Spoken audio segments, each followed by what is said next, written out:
오늘은 성경 읽기표 진도에 따라서 시편 63편 말씀을 가지고 광야에서 드리는 기도라는 제목으로 함께 말씀의 은혜를 나누고자 합니다. 어디서 드리는 기도요?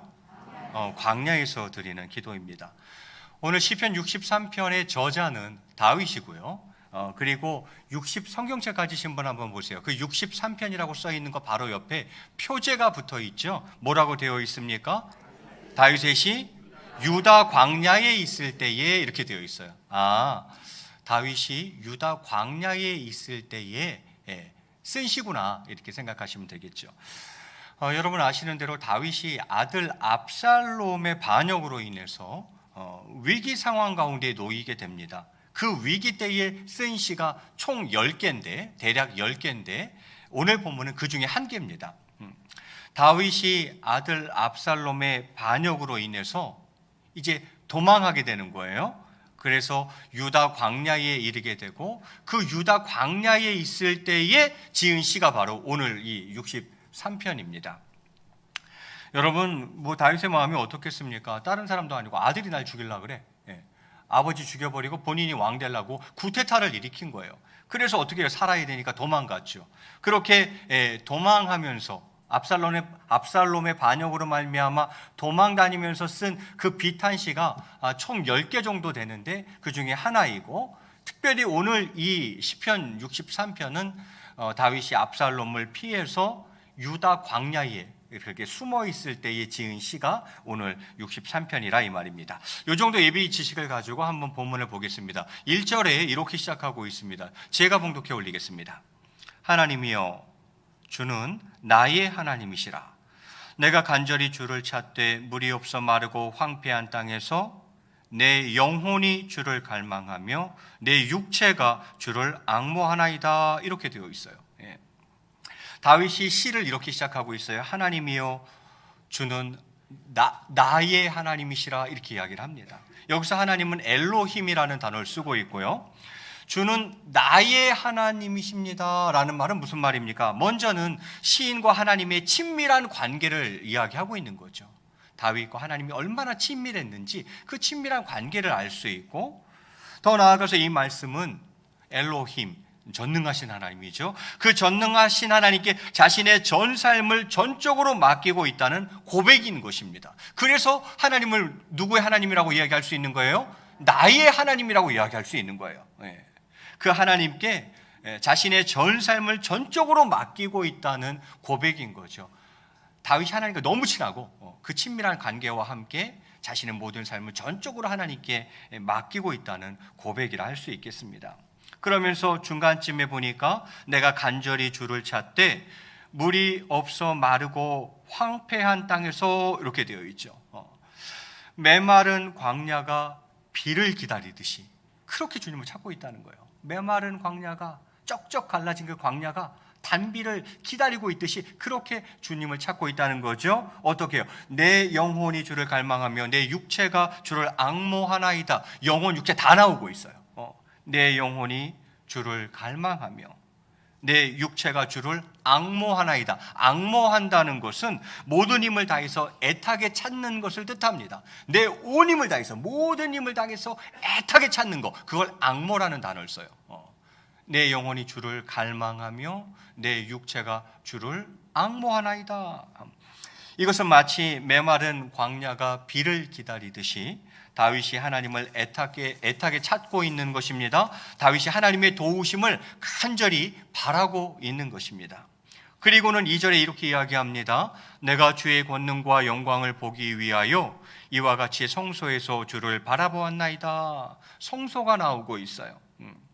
그렇죠. 반역자들을 피해서 예루살렘 성전을 떠나온 다윗이에요. 왜? 아들이 죽이려고 그러니까. 그게 어떻게 도망와야죠. 그래서 그 반역자들 피해서 지금 예루살렘 성전을 떠나왔잖아요. 지금 떠나온 다윗이에요. 주님의 권능과 영광을 보기 원하는 다윗의 갈망이죠. 다시 성전에 돌아가고 싶은, 성전에 누가 계세요? 하나님 계시죠. 거기에 주의 권능과 영광이 있죠. 다시 성전으로 돌아가고 싶은 다윗의 간절한 마음을 잘 알 수 있습니다. 쫓기는 신세가 되어서 광야에 있는데 너무 성전에 가고 싶은 거야. 그 성전에서 주님 만나고 싶은 거야. 그 권능과 영광을 보기를 원하는 거야. 내가 언제쯤이면 다시 예루살렘 성전으로 돌아갈 수 있을까 하면서 이런 얘기를 하는 거죠. 그러면서 그 유명한 구절 3절이 나오는 겁니다. 우리 3절 말씀 같이 한번 읽겠습니다. 시작. 주의 인자하심이 생명보다 나음으로 내 입술이 주를 찬양할 것이라. 아멘. 주의 인자하심이 생명보다 나음으로 내 입술이 주를 찬양할 것이라. 우리가 찬양 가사로도 많이 쓰이는 성경 구절이죠. 주의 인자하심이 생명보다 낫다. 이게 뭔 말인가? 찬양은 많이 불렀는데 솔직히 전 모르겠어요. 이게 무슨 뜻인지. 주의 인자하심이 생명보다 나음으로. 이게 무슨 말입니까? 여기서 인자하심 할 때 인자라는 단어는 헤세드라는 단어예요.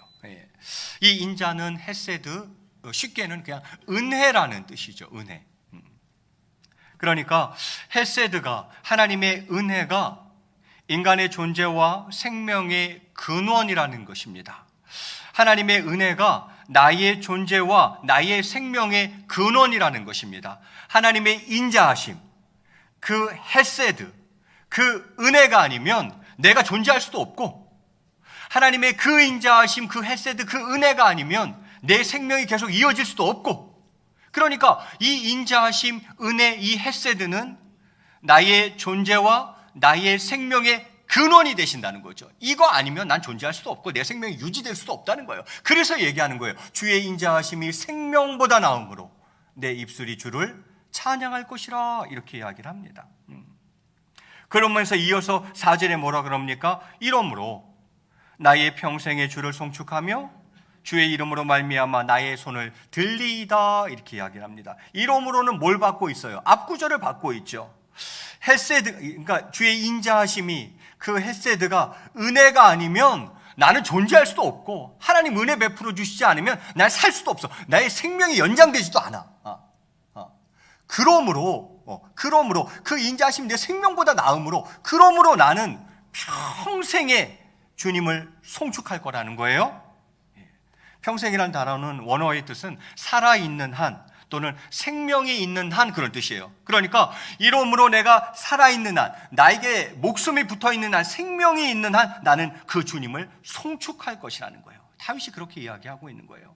그리고는 주의 이름으로 말미암아 나의 손을 들리이다, 이렇게 되어 있죠. 하나님의 이름은 하나님의 존재 자체를 뜻하거나 하나님의 속성을 나타내지 않습니까? 그 하나님을 향해 나의 손을 들리이다, 이건 뭐예요? 이것은 히브리인들의 전통적인 기도 자세죠. 히브리인들은 이렇게 기도했어요. 손을 들고 기도했어요. 손바닥을 하늘을 향해서 이렇게 들고 하나님 앞에 이렇게 기도했다, 이 말이죠. 히브리인들의 전통적인 기도 자세예요. 주의 이름으로 말미암아 나의 손을 들리라. 그래서 이 말은 바로 이거예요. 하나님의, 주님의 인자하심, 그 헤세드, 그 은혜가 아니면 나 존재할 수도 없고, 그 인자하심이 아니면 내가 살 수도 없고 내 생명이 연장될 수도 없고, 그래서 나는 그 주님을, 그 인자하신 주님을 내 평생에 송축할 것이고, 그 주님을 향해 나는 손을 들어 기도할 것입니다. 다윗이 이렇게 지금 이야기하고 있는 것입니다. 그리고는 5절에 이렇게 이야기를 합니다. 골수와 기름진 것을 먹음과 같이 나의 영혼이 만족할 것이라, 이렇게 되어 있어요. 골수와 기름진 것, 그것을 먹음과 같이 나의 영혼이 만족할 것이라. 그러니까 하나님의 그 인자하심, 하나님의 헤세드, 그 은혜로 인한 심령의 만족, 그 영혼의 만족을 표현하고 있는 거죠.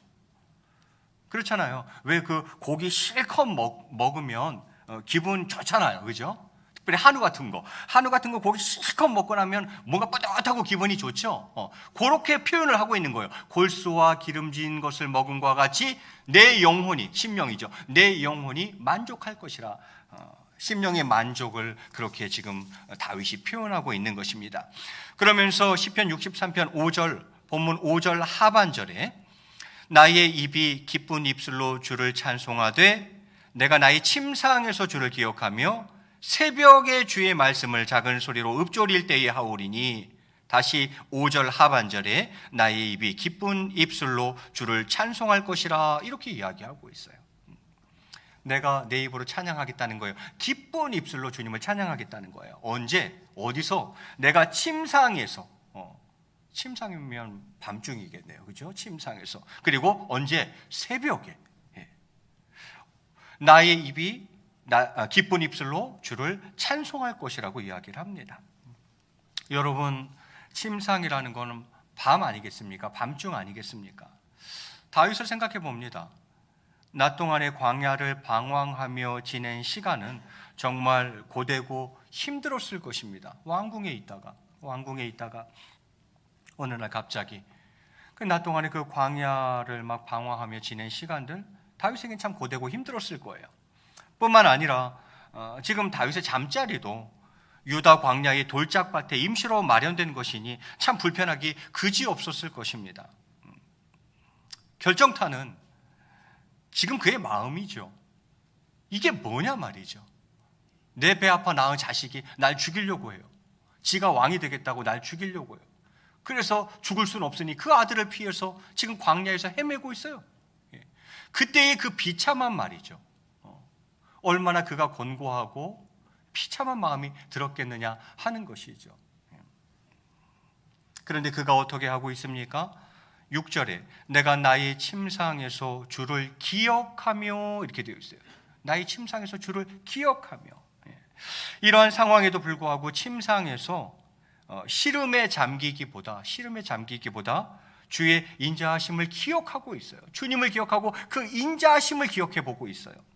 여기서 기억하다라는 단어는 영어 성경에는 그냥 단순히 remember 이렇게 되어 있지만 원어로는 자카르라는 단어를 쓰고 있어요. 이 자카르라는 단어가 무슨 뜻이냐면 자신에게 베풀어 주신 하나님의 은혜를 단순히 회상하는 정도가 아니라 그 은혜의 크기, 그 한없음을 깊이 되새겨보는 것을 의미합니다. 그냥 단순히 그래 하나님의 은혜, 지금까지 베풀어 주신 하나님의 은혜, 그 인자하심, 그것을 그냥 간단하게 단지 회상하는 정도가 아니라 그 은혜의 크기, 그 은혜의 한없음, 그것을 깊이 되새겨보는 것을 자카르라는 단어를 써요. 그렇게 기억하는 거예요. 지금 다윗이 내가 나의 침상에서 주를 기억하며 주님의 그 인자하심을 기억하며 이렇게 이야기하고 있는 거죠.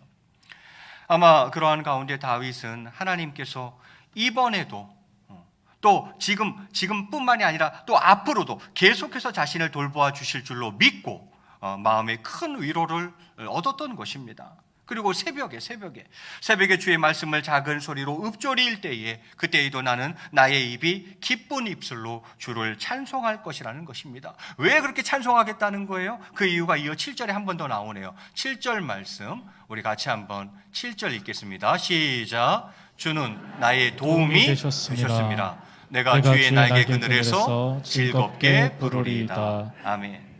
주는 나의 도움이 되셨기 때문이라는 거예요. 하나님만이 자신의 지금까지의 삶 가운데에서 진정으로 자신을 분명히 돕는 분이셨음을 고백하고 있는 것입니다. 주님밖에 없어요. 지난 시간들을 돌아보니 주님이 하셨어요. 주님밖에 없었어요. 주님만이 자신의 지금까지의 삶 가운데에서 진정으로 나를 아주 분명히 돕는 분이셨음을 고백하고 있는 거죠. 주는 나의 도움이 되셨습니다.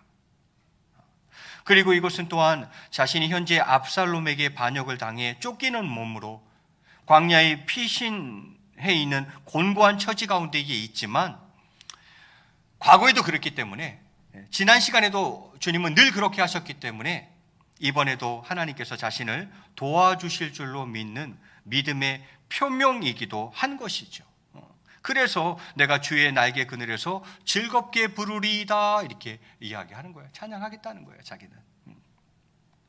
그러면서 8절에도 이야기합니다. 나의 영혼이 주를 가까이 따르리니 주의 오른손이 나를 붙드시거니와 이렇게 되어 있어요.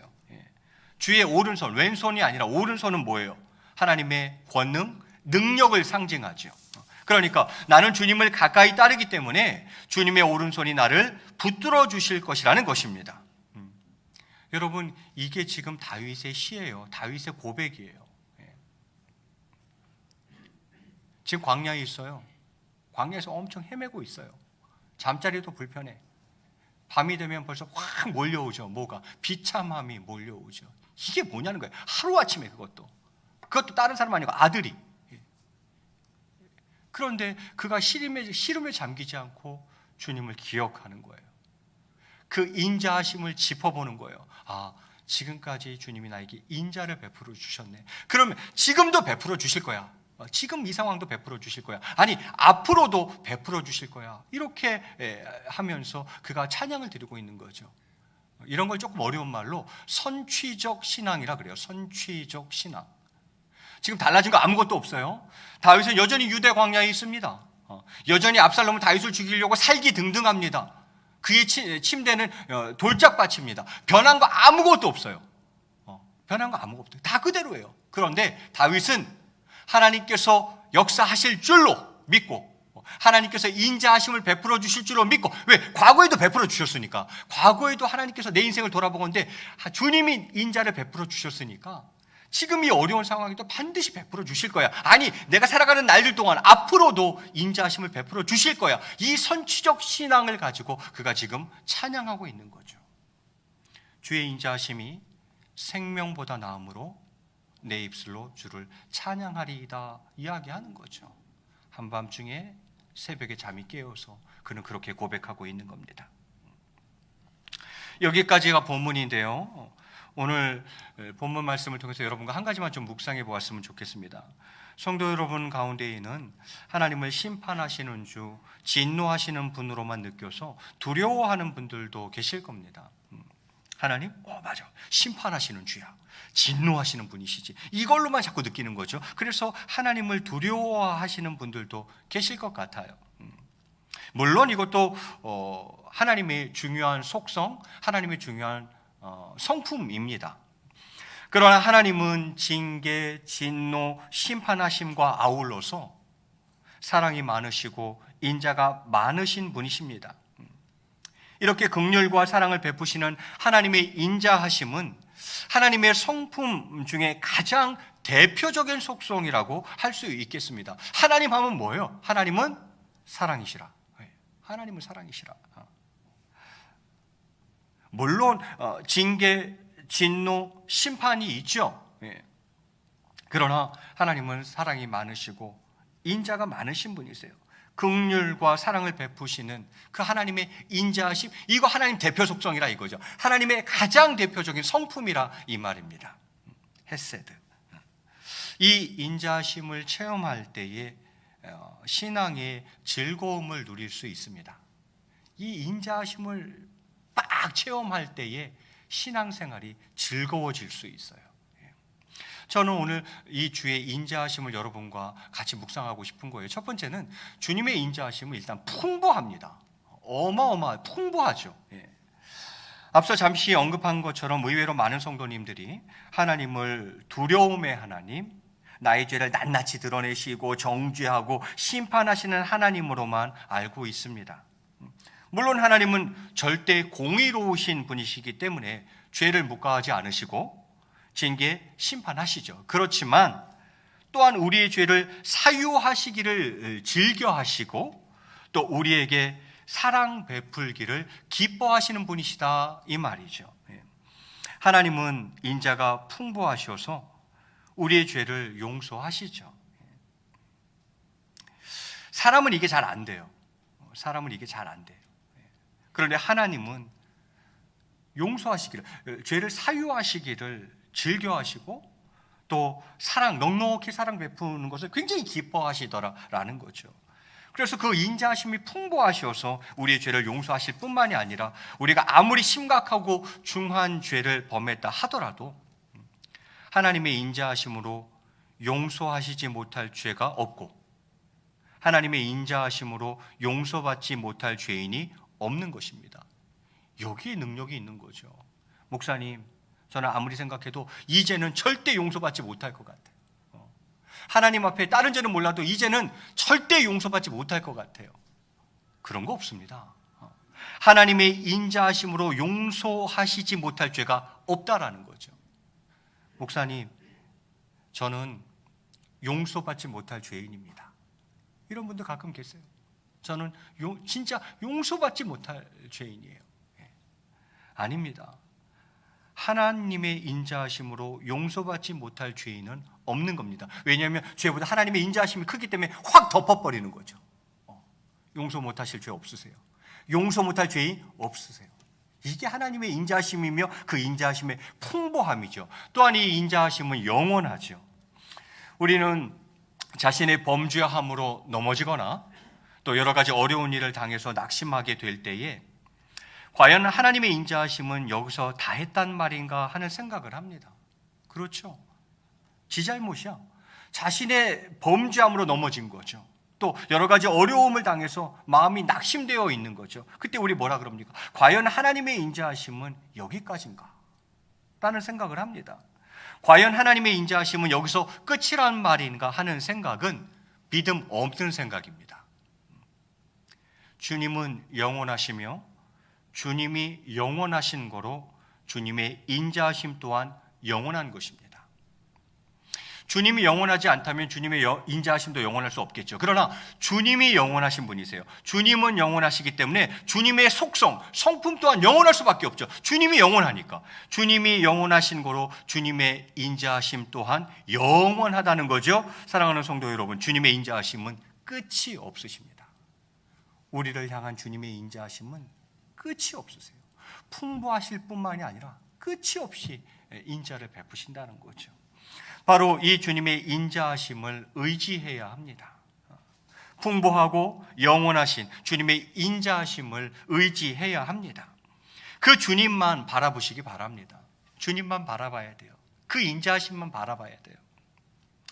주님의 손을 잡고 물 위를 잘 걸어가던 베드로가 파도를 보고 두려워하여 물에 빠지고 말았듯이 주님을 향한 시선을 환경이나 상황에 두면 문제 속에 빠져버리고 마는 것입니다.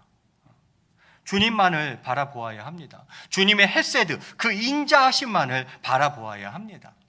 그렇지 않습니까? 여기에는 장사가 없어요. 장사가 없어요. 주님 딱 바라보고 있어요. 주님만 딱 바라보고 있을 때에는 신앙생활 잘해요. 그런데 그 주님을 향한 시선을 다른 데 돌렸을 때에 상황 보고 환경 보고 내 문제 보고 주님을 향한 시선을 잃어버리고 그렇게 바라보았을 때는 물속에 빠져들어가는 거죠. 신앙생활 너무너무 잘하는데 어느 때 잘하냐면 내 시선이 주님께 고정되어 있을 때 잘할 수 있는 거죠. 그 시선을 잃어버리면 열애가 없어요. 열애가 없어요. 이제 빠져들어가는 거예요. 상황 보고 파도 보고 상황 보고 환경 보고 문제 보고 그 순간 그냥 물속에 푹 빠져버리는 거죠. 야, 내가 예수님 믿는 사람 맞나? 야, 내가 이러고도 내가 구원받았다고 할 수 있나? 나 진짜 천국 갈 수 있는 사람 맞아? 이 지경까지 이러는 거예요. 왜요? 시선을 잃었기 때문이죠. 주님을 바라보지 않고 있는 거예요. 파도 바라보고 있는 거예요. 넘실거리는 바다 보고 있는 거죠. 그 환경, 상황, 문제 보니까 물속에 빠져 들어가기 시작하는 거죠. 여기에 열애가 있을까요? 아니요. 제가 보기엔 열애 없습니다. 그런 거로 주님만 바라봐야 합니다. 주님만 바라봐야 돼요. 정리하면 그렇습니다. 주님의 인자하심은 풍부합니다. 용서 못할 죄 없고 용서 못하실 죄는 없어요. 풍부하시고 언제까지? 영원하시죠. 그 인자하심은 영원합니다. 주의 인자하심은 끝이 없어요. 주님의 그 인자하심을 의지해야 합니다. 그 주님만 바라보아야 합니다. 이제 말씀을 맺을까 합니다. 광야 같은 세상.